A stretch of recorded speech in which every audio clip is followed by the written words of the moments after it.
반갑습니다. 올인원 중앙영어 181강 오늘 시작해 보도록 하겠습니다. 자, 오늘 제목을 보시면 여러분들 아시다시피 관계대명사 이렇게 되어 있습니다. 자, 이 얘기는 뭐죠? 동사 파트가 끝났나 봐.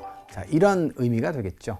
새로운 뭔가가 시작되는 그런 날이고요. 뭔가가 종료되는 그런 시점이기도 합니다. 지금까지의 발자취를 여러분께 간단하게 좀 설명을 해드리면요. 제가 131강부터 강의를 시작했을 거예요. 처음에는 이제 전체 숲에 대해서 이야기했어요. 영어라고 하는 전체 숲. 그 다음에는 나무 한 그루 한 그루씩 보기로 했는데 그 첫 번째 나무가 바로 동사나무였습니다. 동사나무가 사실은 그 나무 중에서 영어 숲에서 제일 큰 나무예요. 제일 거대한 나무입니다. 그래서 여러분들과 자세하게 1형식부터 5형식까지 좀 나눠봤고요. 자, 오늘은 완전히 새로운 주제로 넘어가서 관계대명사라고 하는 내용들을 공부하게 될 거예요. 자, 그러시면 특별한 날이죠. 특별한 마음가짐으로 임해 주셨으면 좋겠고요. 자, 시작해 보도록 합니다. 자, 일단은 개념이 일단 있어야 될 거예요. 관계대명사라고 하는 용어를 처음 들었거든요. 저도 여태까지 관계대명사라고 하는 용어는 단 한 번도 이 강의를 통해서 써본 적이 없습니다. 자, 그래서 일단 개념부터 먼저 정리를 좀 하셔야 될 거고요. 자, 두 번째는 원리를 당연히 아셔야 쓰실 수 있을 것이고, 자, 좀 더 구체적인 내용, 격의 활용까지, 주격까지만 이야기를 좀 하도록 하고, 그 다음에 마무리는 평소처럼 퀴즈로 하도록 하겠습니다. 자, 일단 기본적으로 의문사절과 관계사절이라고 하는 타이틀을 좀 붙여놨는데요. 두 번째 건 모르겠어요. 아직 안 배워가지고. 그런데 이거는 여러분들이 명확하게 알고 있습니다. 어떤 절이 의문사로 시작되면 어때요? 그럼 당연히 명사절이죠, 여러분들. 그래서 의문사절인 명사절이야 라고 하는 내용이 분명히 여기 나와 있어요. 그런데요, 똑같은 의문사가 쓰였거든요. 그런데 그 앞에 수식받는 명사가 있어요. 이 수식받는 명사를 우리가 선행사라고 이야기합니다. 자, 그래서 수식받는 명사가 있으면 그 명칭이 뭘로 바뀌는 거예요? 관계사라고 바뀌는 거고요. 그 관계사는 뭐가 되는 거예요, 이제? 아니, 명사를 수식하는 형용사절로 이제 변신하는 거예요. 따라서 똑같은 who를 보더라도 이제는 무조건 의문사라고 하시면 안 돼요.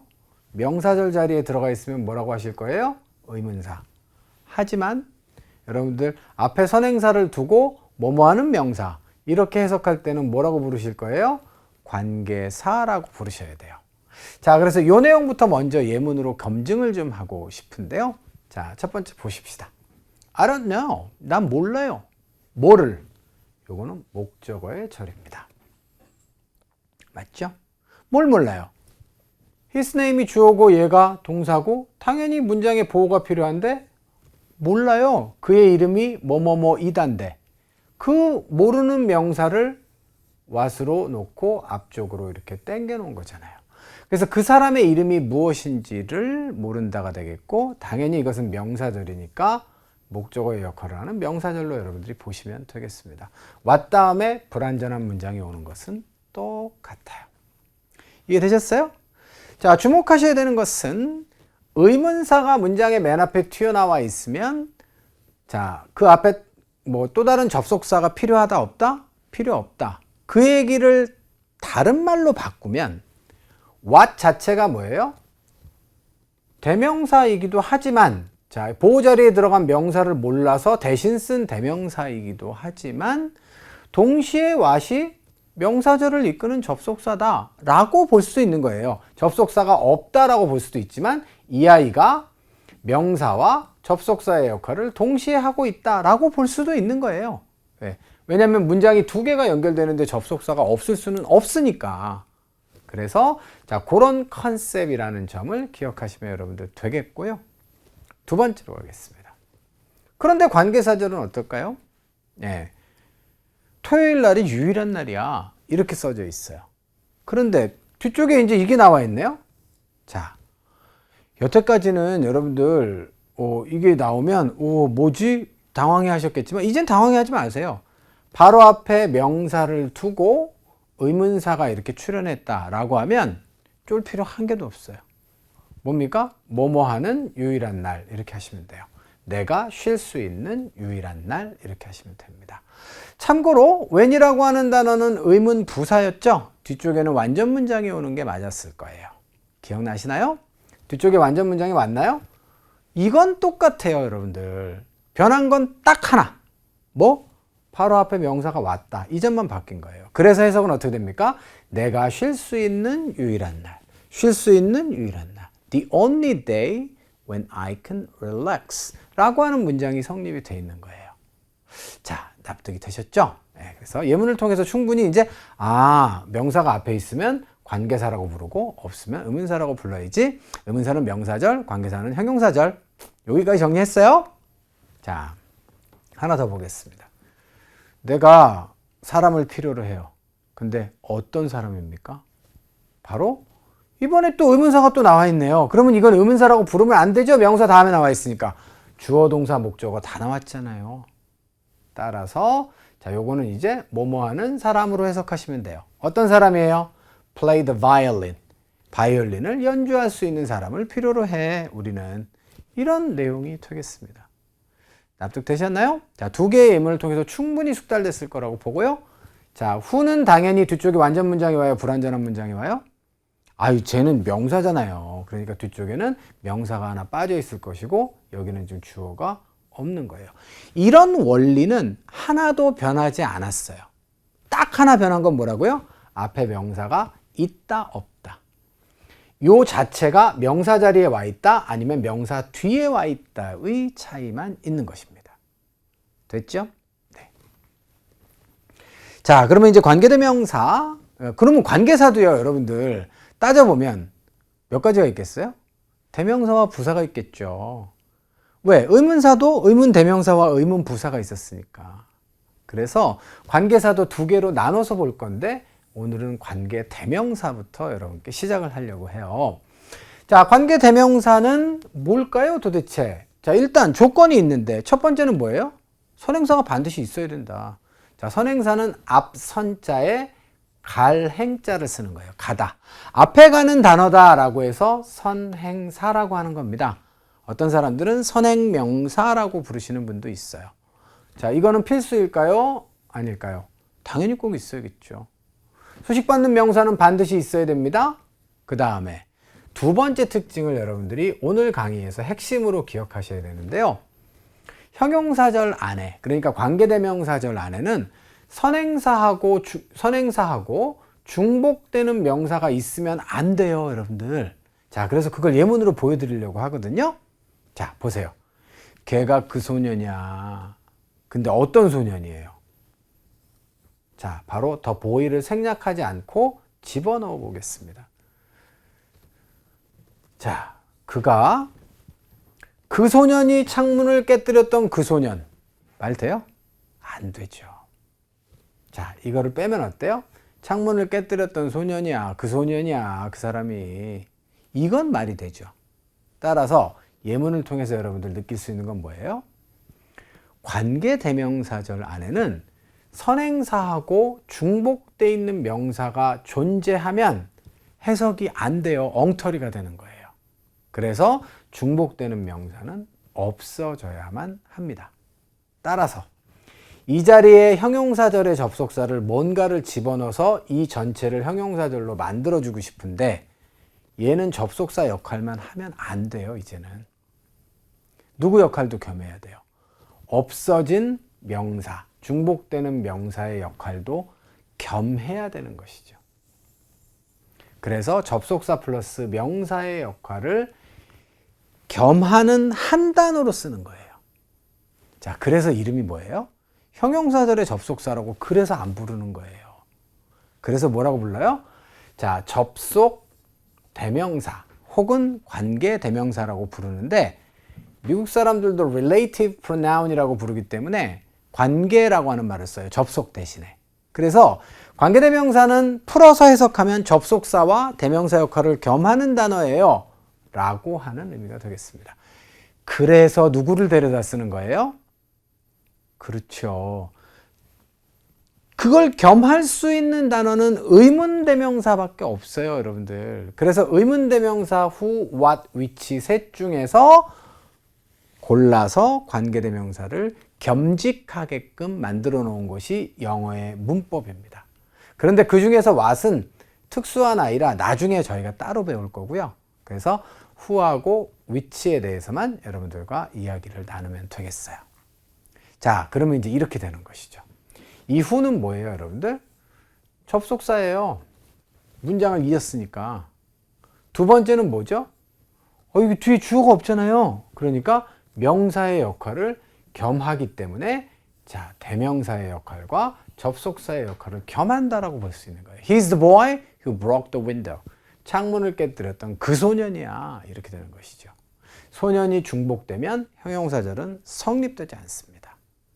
자, 이해되셨죠? 네. 그리고 이제 추가적으로 마지막으로 알려드리고 싶은 거. 똑같은 who인데 관계대명사 who는 문법적인 형식을 맞춰야 돼요. 왜? 문장 안에 접속사가 나왔는데 주어가 없이 바로 동사가 나오면 말이 안 되잖아요. 그래서 접속사와 형식적 주어 역할을 동시에 여러분들 지금 하고 있는 거거든요. 여기서 중요한 건 뭐예요? 형식적인 그런 대명사이기 때문에 따로 해석이 있을까요? 문법적인 격식을 맞춰주기 위해서 나온 아이지 저 아이는 해석이 없어요. 관계대명사는. 그래서 관계대명사가 만약에 나왔다라고 하면 지금부터는 뭐라고 생각해도 돼요? 뒤쪽은 불완전한 문장이다 라고 하는 점을 여러분들이 꼭 확인을 하셔야 되는 겁니다. 예문은 동일하겠습니다. 여기까지 납득됐어요? 그럼 반대로 똑같은 who가 사용됐는데 의문사절의 who는 뭐라고 해요? 해석이 있어요? 당연히 있죠. 그 여자가 궁금해합니다. 뭘 궁금해해요? 누가? 라고 해석합니다. 누가 그 꽃다발을 보냈었는지를 궁금해하는 거예요. 이거는 이제 목적어가 되겠습니다. 수식이 아닌 거죠. 그래서 누가라고 하는 해석이 있고요. 앞장으로 여러분들 옮겨보시면 이후에는 해석이 없어요. 아예. 요게 유일한 차이예요. 구성은 똑같습니다. 둘 다 불완전한 문장이 나오는 건 마찬가지죠. who는 당연히 대명사니까 뒤쪽에 명사 하나가 빠져 있는 게 맞죠. 원리는 똑같아요. 이런 거구나. 이렇게 이해하시면 되겠어요.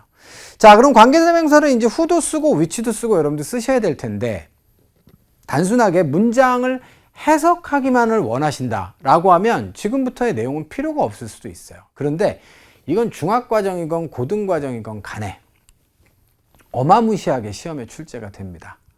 그래서 단골 아이템 중에 단골 아이템이기 때문에 자, 이 관계대명사를 제대로 활용하는 법 이런 것들을 여러분께 꼭 알려드려야 돼요. 자, 그래야 이제 어법 문제를 여러분들 맞출 수 있거든요. 그래서 관계대명사는 단순하게 쭉 문장이 나왔을 때 해석만 여러분들이 잘 하실 수 있도록 도와드리는 차원이라면 더 이상 강의 진행하지 않아도 됩니다. 그런데 요거를 이제 진행을 지금 해야 될 것 같아요. 자, 그러면 여러분들 생각해 보세요. 어느 경우에 who를 쓸까요? who는 사람을 대신하는 대명사잖아요. 그러니까 생략된 명사가 사람이겠죠? 생략된 명사가 사람인 건 어떻게 알아요? 선행사를 보면 알죠. 그래서 선행사가 사람일 때는 who를 쓰고요. 선행사가 사물일 때는 당연히 사물이니까 which를 쓰는 게 맞는 거예요. 이게 뭐가 어려워요? 쉽죠? 자, 그런데 두 번째. 요건 좀 여러분들이 어려워할 수 있어요. 중복 생략된 명사의 격에 따라 이렇게 되어 있습니다. 격이라는 말 알아요? 자, 영어 품사 8개 중에 격을 가지고 있는 품사는 유일하게 누구밖에 없다? 명사밖에 없어요, 여러분들. 다른 품사엔 격이 없습니다. 격은요, 앞에 이렇게 요 한 글자가 빠진 거예요. 자격이에요, 자격. 명사는 주어의 자격을 가질 때, 목적어의 자격을 가질 때, 자, 형태가 다를 수 있습니다. 항상 다르지는 않습니다. 자, 데스크라고 하는 사물 명사는요, 주어 자리에서도 데스크예요. 목적어 자리에서도 데스크이기 때문에 주격, 목적격이 형태 변화가 없어요, 여러분들. 탐도 마찬가지입니다. 빨간색은 조금 이따 보시고요. 자, 그런데 유일하게 누구만? 사람을 칭하는 대명사만 주어 자격일 때와 목적어 자격일 때 모양이 바뀌어요. 그래서 주격, 목적격이라고 하는 이런 용어가 나온 거예요, 여러분들. 이해되셨나요? 네. 그렇다라고 한다면 자연스럽게 어때요? 사물명사는 어떨까요, 여러분들? 격의 변화가 없죠. 그러므로 which라고 하는 의문대명사도 사물이니까 주격, 목적격의 형태 변화가 있겠어요, 없겠어요? 없지요. 네. 그런데 자, 인칭 대명사는 어때요? 형태 변화가 이렇게 있지요. 후에서 whom으로 바뀌고. 이해되셨어요? 오케이. 자, 그 다음에 마지막으로 소유격이라는 것도 있어요. 이건 형용사 형태로 바뀐 거거든요. 사물의 소유격은 어떻게 씁니까? of the desk. 따라서 어떻게 쓰죠? of which 이렇게 씁니다. 자, 그러면 사람은요? apostrophe s로 쓰죠? Tom's desk, Tom's car 이렇게 쓰는 거예요. 그런데 사람의 소유격은 어떻게 써요? 자, 이렇게 my나 whose로 이렇게 쓸 수 있습니다. 아, 이래서 격이라는 건 명사에만 있구나. 그러면 중복 생략된 명사의 격. 다시 한번 읽어보세요. 중복돼서 없어진 명사의 격에 따라서 주격이냐 소유격이냐 목적격이냐를 구분해서 사용합니다. 오늘은 시간 관계상 저희가 주격만 볼 거거든요. 자, 예문으로 바로 가볼게요. The person, 주어예요. 자, 그런데 뒤쪽에 cold라고 하는 동사부터 나왔어요. 자, 그럼 어떻게 할 거예요? 여기는 주어와 동사 사이고, 그러면 이 자리에는 접속사와 주어가 들어가야겠네요. 이해되셨어요? 생략된 명사, person과 중복돼서 생략된 명사가 주어기 때문에 주격을 써야 된다는 거예요. 자, 그래서 자, 어저께 우리에게 전화했던 사람들이라고 하면 그 사람이 전화를 했던 것이니까 who로 쓰면 됩니다. 이해되셨나요? 네, 원합니다. 뭐를요? 그 건물 사기를 이렇게 돼 있고요. 자, 사물명사는 어때요? 아, 보셨잖아요, 여러분들 입으로 눈으로 직접. 그래서 사람은 who, whom, whose 이렇게 변화하지만 사물은 그냥 위치예요. 그래서 주어 자리에 위치를 씁니다. 볼까요? 저는요, 그 레스토랑을 좋아하는데요. 그 레스토랑이 어떤 레스토랑이에요? 바로 제공합니다. 자, 주격 관계대명사가 나오면 반드시 주어가 없기 때문에 동사부터 이렇게 등장을 하겠죠. serve는 제공하다, 맛있는 음식입니다. 그래서 그 식당이 맛있는 음식을 제공하는 거죠. 맛있는 음식을 제공하는 식당입니다. 자, 사물이 선행사이고 주격일 때 뭐 쓰는지 보셨어요? 이렇게 해서 여러분들 정리를 이렇게 하시면 되는데요. 갑자기 여기 대시 튀어나오네요. 대시라고 하는 단어는 원래 처음에 관계대명사가 만들어졌을 때는 관계대명사가 아니었어요. 그런데 만능 접속사인 거죠, 거의. 영어 문법이 단순화되면서. 그래서 자, 현대영어로 넘어오면 넘어올수록 이 that을 점점 많이 쓰기 시작해서 지금은 거의 그냥 써도 됩니다. 그래서 that은 특징이 뭐냐면 that's my car 일 때는 사물이고 that's my mother 하면 사람도 가리키는 대명사이기 때문에 사람과 사물에 가리지 않고 다 쓸 수 있어요. 주격 자리에. 이해되셨죠? 그래서 여러분들 who 대신에 that 쓸 수 있고요. 여기도 마찬가지로 which 대신에 이렇게 that을 쓸 수 있는 것입니다. 여기까지 이해하시면 자, 마무리가 되는 거예요. 자, 이렇게 해서 오늘 강의 끝내도록 하고요. 자, 1번 문제입니다. 관계대명사 앞에서 수식받는 명사 뭐라고 불러요? 선행사라고 부르죠. 이건 뭐 길게 볼 게 없을 것 같고요. 자, 두 번째입니다. 관계대명사로 못 쓰는 거. where는 부사잖아요. B번이 되겠습니다. 자, 선행사가 사람이고 주격이에요. 뭘까요? 당연히 who죠. 자, 이렇게 해서 퀴즈는 간단하게 자, 여러분들 끝내시면 되겠고요. 자, 오늘 강의 마무리해 보도록 하겠습니다. 자, 오늘 관계대명사 첫 삽을 떴는데요. 자, 좋은 시작이었기를 바랍니다. 자, 강의 여기서 마무리 짓고 저희는 내일 활용편에서 다시 찾아뵙도록 하겠습니다. 안녕!